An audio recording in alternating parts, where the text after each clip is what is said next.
پیارے دوستو، السلام علیکم۔ میں آج آپ کو بہت ہی پیارا واقعہ جو کہ ایمان کو تر و تازہ کر دینے والا ہے سنانے لگی ہوں۔ یہ ایک بالکل سچا واقعہ ہے جو کہ قرآن پاک میں کئی جگہ پر موجود ہے۔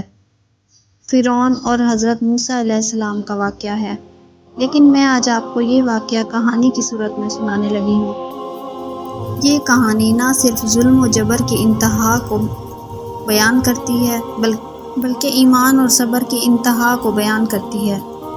فرعون مصر کا ایک ظالم بادشاہ تھا جس کے پاس بہت دولت تھی، اور وہ اس دولت کی وجہ سے اپنے آپ کو نعوذ باللہ خدا سمجھنے لگا تھا اور خدائی کا دعویٰ کرتا تھا۔ وہاں کے لوگوں پر بہت ہی ظلم و ستم کرتا تھا اور ان کو مجبور کرتا تھا کہ وہ صرف اس کو خدا مانے اور اس کی عبادت کرے۔ فرعون کی سرکشی اتنی بڑھ گئی کہ وہ اسرائیل کے لوگوں پر ظلم و ستم کرنے لگا۔ وہ انہیں غلام بنا کر ان سے سخت کام کرواتا تھا اور ان پر ظلم و ستم کرتا تھا۔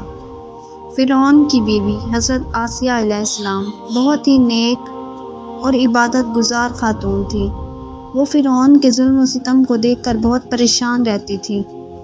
اس ظالم بادشاہ کو کسی نیک بزرگ نے بتایا تھا کہ اس کا خاتمہ کسی ایک نومولود بچے کے ہاتھ سے ہوگا جو کہ جوان ہو کے اس کا خاتمہ کر دے گا۔ اسی لیے اس کے علاقے میں جتنے بھی بچے پیدا ہوتے تھے وہ ان کو پیدا ہوتے ہی ختم کروا دیتا تھا، ان کو مار دیتا تھا۔ اس کا خیال تھا کہ میں ہر بچے کو مار دوں گا تو کوئی بھی بچہ ایسا نہیں ہوگا جو بڑا ہو کر میرا خاتمہ کرے گا، اس لیے وہ سارے بچوں کو مروا دیتا تھا۔ اس ظالم بادشاہ کی بیوی ایک دفعہ باغ میں ٹہل رہی تھی۔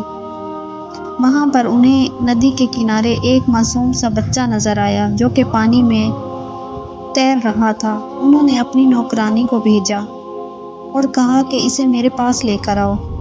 بچہ دیکھ کر ان کا دل موم ہو گیا اور وہ اسے اپنے پاس محل میں لے کر آئیں اور اسے اپنے شوہر سے چھپا لیا۔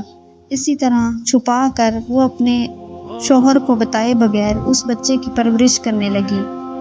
وہ بچہ کوئی اور نہیں بلکہ حضرت موسیٰ علیہ السلام تھے، جن کی پرورش فرعون کی بیوی حضرت آسیہ علیہ السلام نے کی۔ وہ جب بڑے ہوئے تو اللہ تعالیٰ نے انہیں بنی اسرائیل کی رہنمائی کے لیے نبی مقرر کیا۔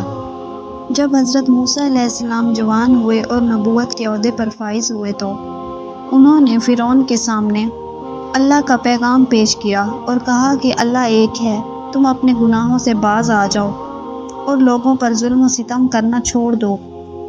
فرعون نے ان کی باتوں کو جھٹلایا اور بنی اسرائیل پر مزید ظلم و ستم کرنے لگا۔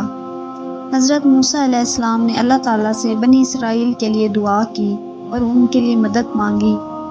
اللہ تعالیٰ نے حضرت موسیٰ علیہ السلام کو حکم دیا کہ وہ بنی اسرائیل کی قوم کو لے کر مصر سے چلے جائیں، جبکہ یہ بات فرعون کو بالکل بھی منظور نہیں تھی، اسی لیے اس نے ان کا پیچھا کیا۔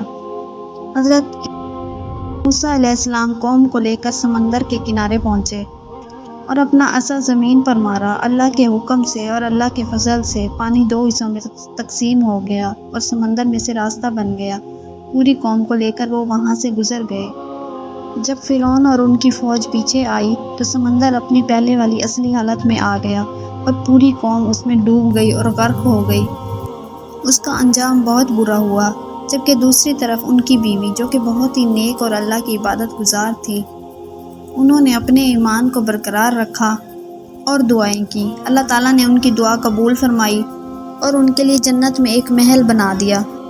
اس سے ثابت ہوتا ہے کہ ظلم و جبر کی انتہا جتنی بھی ہو، اللہ تعالیٰ ہر چیز پر غالب ہے۔ عبادت کے لائق صرف اللہ تعالیٰ کی ہی ذات ہے، اس کا کوئی شریک نہیں، اور برے کا انجام ہمیشہ برا ہی ہوتا ہے۔